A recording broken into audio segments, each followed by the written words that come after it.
بسم اللہ الرحمن الرحیم۔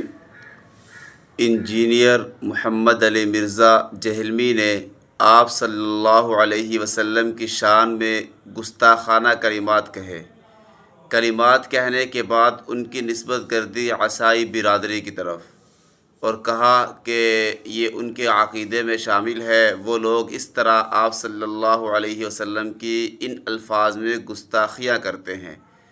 جب عیسائی برادری کو اس بات کی اطلاع ملی، انہوں نے واضح اعلان دیا اور ایک بیان جاری کیا کہ ہمارے عقیدے میں یا ہماری کتابوں میں اس طرح کے گستاخانہ کلمات یا الفاظ محمد عربی صلی اللہ علیہ وسلم کی شان میں موجود نہیں ہے اور نہ ہی ہم کرتے ہیں۔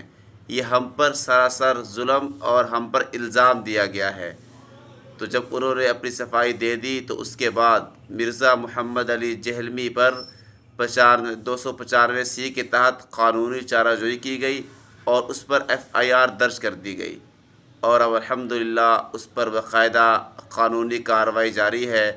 اللہ تعالیٰ سے دعا ہے اللہ میرے ملک کو ایسے شر پسند عناصر سے محفوظ رکھے اور آقا صلی اللہ علیہ وسلم اور صحابہ کرام رضوان اللہ تعالیٰ علیہم اجمعین کی ناموس کی ہمیں مرتے دم تک حفاظت اور چوکیداری کرنے کی توفیق عطا فرمائے۔